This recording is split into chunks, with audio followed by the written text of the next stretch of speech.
ओम श्री परमात्मा नमः। मैं प्रोफेसर हृदय अवस्थी अपने परम पूज्य गुरु जी पंडित भगवत शरण शुक्ल जी के साथ में आप सभी का Awasthi Ayurveda anatomy yoga and spirituality channel पर हार्दिक स्वागत करता हूँ।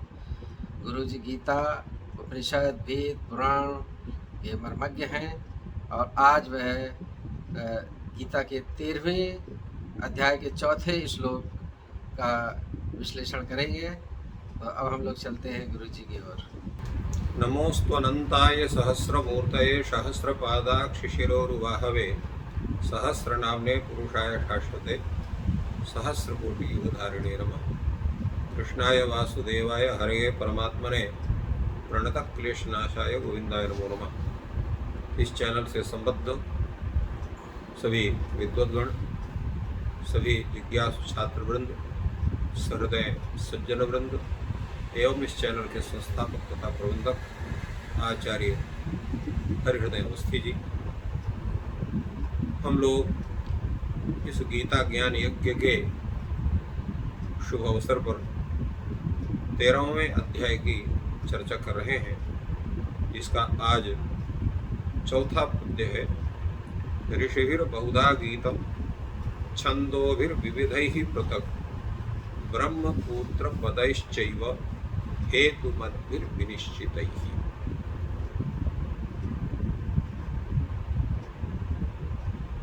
तो जो क्षेत्र और क्षेत्रज्ञ है, इसका विवेचन कहाँ है, ये प्रश्न उठता है। आपने तो यहाँ बतला दिया कि क्षेत्र की भी व्याख्या आपने किया कि क्षेत्र क्या है। तो इदम शरीरम कौन्तेय क्षेत्रमित्य विधीयते,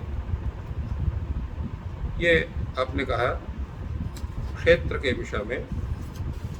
एतद्यो वेति तम प्राहु क्षेत्रज्ञ तद्विदः। इस तरह से क्षेत्र और क्षेत्रज्ञ की व्याख्या की गई। किंतु हमारी जो परंपरा है वो परंपरा अनादि परंपरा है और संपूर्ण जितना ज्ञान है वो आर्ष ज्ञान है। आर्ष का मतलब ऋषि प्राप्त ज्ञान।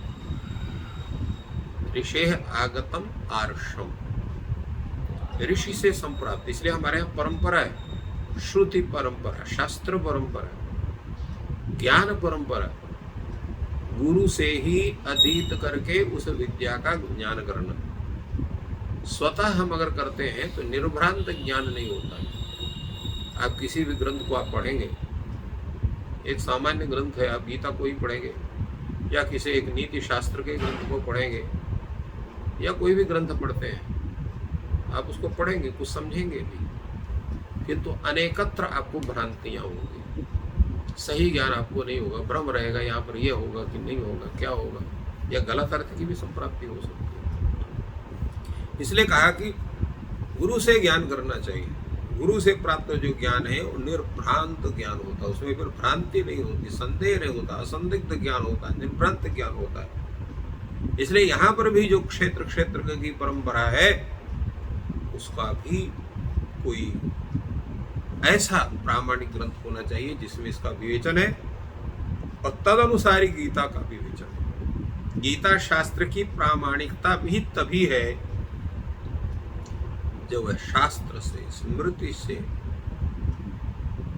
उपनिषद से, वेद से वो अनुमोदित है। इसलिए वहां पर पूर्व में कहा गया, इसके जो इसका महात्म्य है गीता का, सर्वोपनिषदो गावः दुग्धा गोपाल नंदन। तो ये उपनिषद का सारभूत सिद्धांत गीता है, इसलिए उपनिषद भी श्रुति है। बहुत से कुछ लोग उपनिषद को वेद नहीं मानते हैं, वो भ्रांत है, क्योंकि जितने भी उपनिषद हैं वो सब वेद के ही भाग हैं। ऋषियों ने उसको पृथक रूप से रख दिया। उपनिषदों की जो परंपरा है तो वो श्रुति परंपरा, क्योंकि जो वेद का जो वेद शब्द से ग्रहण होता है वो है मंत्र ब्राह्मणयोर वेद नाम ध्येयम। इसकी व्याख्या, इसका जो विचार है और यह जो स्थिति है, ये निरुक्त में व्यास की इस बात को कहते हैं, और जो संपूर्ण वेदों की व्याख्या करने वाले हैं आचार्य माधव, वो भी इसी तरह से उसकी व्याख्या करते हैं। तो जो उपनिषद है या तो मंत्र परंपरा से संप्राप्त है, जैसा ईशावास्य उपनिषद, ये शुक्ल यजुर्वेद माध्यंजनी शाखा और कृष्ण यजुर्वेद की शाखा में भी ये एक अध्याय के रूप में प्राप्त होता है।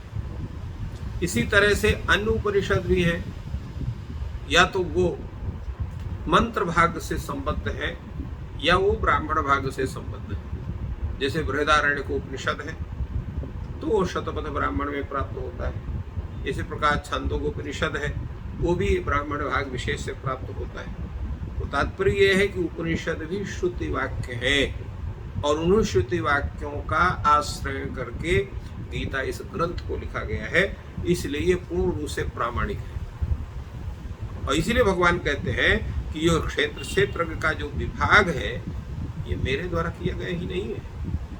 मैं भी, चूंकि भगवान भी ऋषि परंपरा को मानते हैं, इसलिए भगवान भी जब अवतार लेते हैं तो गुरु से अध्ययन करने जाते हैं। यद्यपि वो संपूर्ण जितना भी वेद आदि है सब उनका श्वास भूत है, यस्व निश्वसितम वेदाः, परंतु फिर भी वो परंपरा के आधार पर गुरु से ज्ञान कर प्राप्त करने जाते हैं। उसको स्वतः अपना उद्भूत ज्ञान को उसको छिपाते हैं। क्यों? यद यद आचरत श्रेष्ठ तत्तदेवेतो रोजना सयत प्रमाणम गुरुते लोगस्ततनुवर्तते। भगवान मर्यादा के स्थापित करने वाले हैं। मर्यादा कहाँ है? शास्त्र परंपरा ही मर्यादा है। शास्त्र परंपरा के अनुसार अनुवर्तन करना, उसी हिसाब से रहना, उसी तरह से आचार विचार का पालन करना, और उसी जो है उसी के स्थिति में होकर के और सोचना। प्रायः जो लोग कहते हैं कि ये तकियानूस हैं, उतने ही वही बंधे बंधे में रहते हैं, अलग से नहीं जाते। तात्पर्य यह है, जैसे रेलगाड़ी है, रेलगाड़ी पटरी में जब तक रहती है तब तक सब उसके यात्री सुरक्षित रहते हैं, और पटरी से जहाँ उतरी नहीं तहाँ दुर्घटना घटी तो रेलगाड़ी भी पलट जाएगी, उसमें रहने वाले जितने उसमें अधिकांश की मृत्यु हो जाती है। ठीक इसी तरह से ये जीवन परंपरा है। जीवन परंपरा जब शास्त्र विहित मार्ग का आश्रय करके चलती है तो कहीं भी दुर्घटनाग्रस्त नहीं होती है, और जैसे ही उस पटरी से बाहर उतरती है वैसे दुर्घटना घटित हो जाती है, क्योंकि शास्त्र में अत्यंत चिंतन करके उस विषय का उल्लेख ऋषियों ने किया। उनके जीवन की उस साधना का एक वो महत्वपूर्ण अंश शास्त्र है। इसलिए इन्होंने कहा ऋषि भी बहुधा गीतम, ऋषियों ने भी इसका गान किया। कहाँ गान किया है? इसका गान उन्होंने स्मृतियों में किया है, अन्य जो शास्त्र उनके द्वारा विरचित है उनमें किया है, और जिन मंत्रों का उन्होंने साक्षात्कार किया अपने तशरीह से उनमें उन्हें कहा। और वेद भी इसको पृथक पृथक रूप से करें, छंदो भी विविधई पृथक, विविधई छंदो भी, अनेक प्रकार के वेद मंत्रों के द्वारा भी पृथक पृथक रूप से, अलग अलग रूप से, क्षेत्र का ये स्वरूप है, क्षेत्र का ये स्वरूप है, उन भगवान की स्तुति के द्वारा, उनके वर्णन के द्वारा उस बात को स्पष्टतया उसका उल्लेख किया। और उसके साथ साथ ब्रह्म सूत्र पदश्चैव, ब्रह्म सूत्र भी इसी का व्याख्यान करते हैं। ब्रह्म सूत्रों में भी इस प्रकार का ज्ञान उसमें किया गया है। जैसे पारशर जो है कहते हैं विष्णु पुराण में, अहम त्वं च तथान्ये च भूते रुह्याम पार्थिव गुण प्रवाह पतितो भूत वर्गोपि यात्ययम्। तो इसमें भगवान कहते हैं कि हे राजन, मैं और तू सभी पंचभूतों के द्वारा उपस्थित है, और पंचभूत वर्ग भी गुण प्रवाह के द्वारा में पढ़ करके वह जीवात्मा के स्वरूप को प्राप्त करता है। तो आत्मा का स्वरूप क्या है? उसके लिए कहा गया आत्मा शुद्धोक्षर शांतो निर्गुण प्रकृति परा प्रवृत्त्यपचयौ नास्य चैकस्य अखिल जंतुषु। आत्मा क्या है? शुद्ध है, अक्षर है, शांत है, निर्गुण है, और प्रकृति परा, प्रकृति से पृथक है। इसी उसको पुरुष कहते हैं। और उसमें न तो वृद्धि होती है और न उसका ह्रास होता है। प्रवृद्ध प्रचयौ नास्य एकस्य अखिल जंतुषु, और वो संपूर्ण रूप में वो पृथक पृथक है। विष्णु पुराण में भी इसी तरह से कहा गया है पिंड पृथक यतः पुंसा शिरा पांड्यादि लक्षण, पुरुष का शिर हाथ लक्षण शरीर जो है वो जीवात्मा से भिन्न है। इसलिए अक्षर का वो जो है इसी तरह से जो है जो कहा गया, तो यहाँ क्षेत्र का स्वरूप बताया गया कि क्षेत्र शरीर है उसका भी हुआ, और उसके साथ साथ उस परब्रह्म परमात्मा के स्वरूप को बताया गया। इसी प्रकार जो है तैत्तिरीय उपनिषद में कहा गया तस्मात् वा ए तस्मात् आत्मनः आकाशात् सम्भूतः आकाशात् वायु वायुरग्निरग्निरापाद्या पृथ्वी पृथिव्या औषधया औषधिभ्योऽन्नम् अन्नात् पुरुषः सवे सवा एष पुरुषः अन्नरसमयः। तो इस तरह से वहाँ पर उन्होंने बतलाया कि यह आत्मा जो है वो कैसा है। ये तो आत्मा में जो है आत्मा से ही संपूर्ण सृष्टि का स्वरूप है। आत्मा जो है वो पंच महाभूत शरीर को पहले धारण करता है, इसलिए यहाँ पर पंचभूतों की उत्पत्ति का स्वरूप इस उपनिषद में तैत्तिरीय बता तस्मात् वा आत्मनः आकाशात् सम्भूतः है। तो आत्म शब्द वहाँ से जो उसका आकाश स्वरूप उसको प्राप्त होता है, फिर वायु का स्वरूप प्राप्त होता है, फिर अग्नि का स्वरूप प्राप्त होता है, इसके बाद फिर जल का स्वरूप प्राप्त होता है, इसके बाद वो पृथ्वी का स्वरूप प्राप्त होता है, और पृथ्वी में ही जो है अनेक प्रकार की जिनको हम औषधि कहते हैं, औषधियाँ होती हैं, और औषधियों से ही अन्न बनता है, और उसी अन्न के कारण वह जो जीवात्मा है वो जो शरीर को धारण करता है वो पुष्ट होता है, नाथ पुरुषा। तो इसलिए यह जो शरीर है ये कैसा है, ये तो सवा एषः पुरुषः अन्न रसमयः, वह जो पुरुष है वो अन्न और रसमय है, और इसलिए उसका एक स्वरूप भिन्न होता है। तो ऐसा ये छंदों में उपनिषदों में और ब्रह्म सूत्र में भी उसी तरह से कहा गया। ब्रह्म सूत्र में वो कहा गया कि वो आत्मा का स्वरूप क्या है। तो ब्रह्म सूत्र में कहते हैं न वियद श्रुते है, अर्थात आकाश की उत्पत्ति नहीं होती है, इसमें श्रुति प्रमाण है, किंतु उसके साथ में क्या है नात्मा अश्रुर नित्यात्वाच्यताभ्या, ये जो है आत्मा है ये उत्पन्न नहीं होता है, जीवात्मा की उत्पत्ति बनाने वाली कोई श्रुति नहीं है, इसलिए श्रुतियों से उस आत्म तत्व का ब्रह्म तत्व का नित्यत्व प्रतिपादन होता है। और उसमें बताया हेतुमत भी विनिश्चित है, ऐसे नहीं बोल रहे, हेतुमत वाक्य ऐसा है इसलिए ऐसा है, हेतुमत वाक्य का, क्योंकि हम जो विचार करते हैं अगर वो विचार अप्रामाणिक है तो मान्य नहीं होते हैं, उसमें हमको उसके प्रामाणिकता के लिए हेतु देना पड़ता है, इसलिए इसको ऐसा बनना चाहिए। तो ये आत्म तत्व जो क्षेत्रज्ञ के रूप में है वो क्यों सर्वसे पृथक है, क्यों उसका स्वरूप है, ऐसे ऐसे हेतुओं के साथ उन सभी आत्म तत्व का शरीर तत्व का पृथक पृथक विवेचन, और उनमें सब में जो सबको अनुप्राणित करने वाला है परमात्मा, जिसको वो भी क्षेत्रज्ञ शब्द से कहा जाता है, इसलिए भगवान ने कहा उसको अपने वाक्य से कहा कि ये जितने क्षेत्र हैं उन सब क्षेत्रों का भी मैं एक क्षेत्रज्ञ हूँ, क्षेत्रज्ञम चापि माम वेत्ति सर्व क्षेत्रेषु भारत। तो इन सभी वाक्यों के द्वारा भगवान हेतुमद वाक्य सुविनिश्चित ही हेतुमद भी ब्रह्म सुनिश्चित ही विनिश्चित ही विशेषण निश्चय, अर्थात जिसमें किसी भी प्रकार का शंका का अवकाश नहीं है, ऐसे हेतुमद वाक्यों से श्रुति पुराण के वाक्यों से पूर्ण रूप से यहाँ पर क्षेत्रज्ञ का क्षेत्र का और भगवान और ब्रह्म स्वरूप श्रीमन नारायण का उनका पूर्ण विवेचन हुआ है। और कैसे हुआ इसके विषय में आगे चर्चा होगी। यहाँ भगवान ने एक संकेत दिया सूत्र रूप में कि क्षेत्र और क्षेत्रज्ञ की चर्चा कहाँ कहाँ हुई है, कहाँ कहाँ इसका प्रतिपादन है। तो यहाँ पर गीता में तो सामान्य ढंग से भगवान ने कह दिया, ऋषिवीर बहुधा गीतम छंदोभिर्बहुधै पृथक ब्रह्मपूत पदश्चै ब्रह्म सूत्र पदश्चैव हेतु मद्भिर्विनिश्चितै।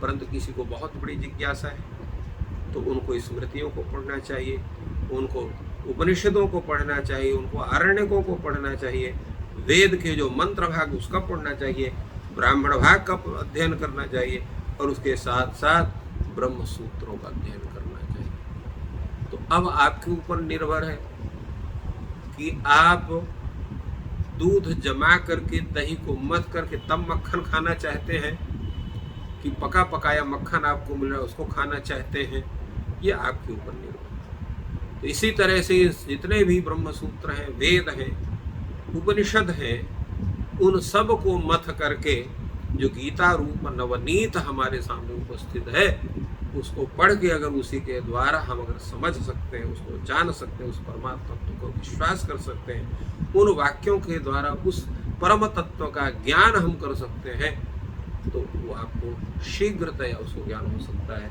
किंतु अगर गीता में विश्वास नहीं है तो इनको सबको पढ़ करके और पूरे विषय का ज्ञान करना अत्यंत कठिन है।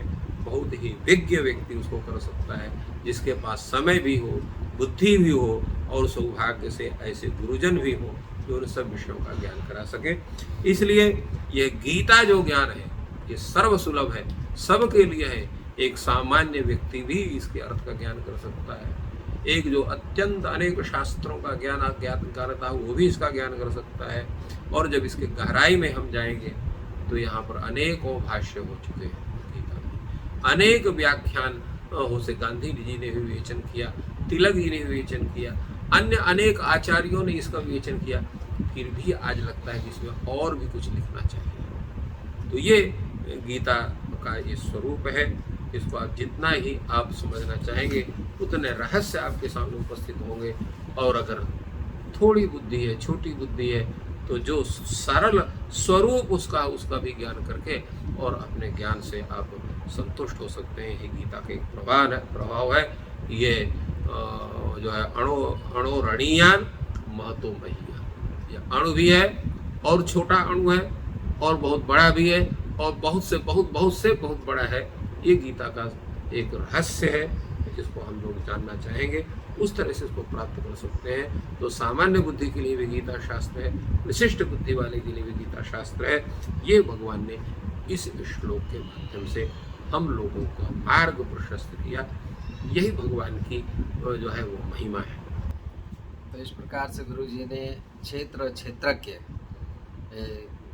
विषय की व्याख्या की और हम आभारी हैं गुरु जी के, क्योंकि आयुर्वेद में कई विषयों में शरीर रचना, शरीर क्रिया, पदार्थ विज्ञान, अष्टांग हृदय, चरक संहिता, जो विभिन्न विषय हैं BAMS के कोर्स में, उनमें ये जो है विषय क्षेत्रज्ञ आता है। क्षेत्र से शरीर और क्षेत्रज्ञ से आत्मा और परमात्मा, जो कि आयुर्वेद का मुख्य विषय है, जिसका बहुत ही सुंदर और वेद, उपनिषद और गीता के आधार पर गुरु जी ने विश्लेषण किया। आपका आभार। छात्रों को कुछ नया सीखने को मिलेगा और इसके लिए हम आपके आभारी हैं। और जो श्रोता चैनल से जुड़े हैं और उनको ये अच्छा लग रहा है तो अपने परिजनों को, अपने मित्रों को शेयर करें। आपका दिन शुभ हो, ईश्वर आपकी सहायता करे। धन्यवाद।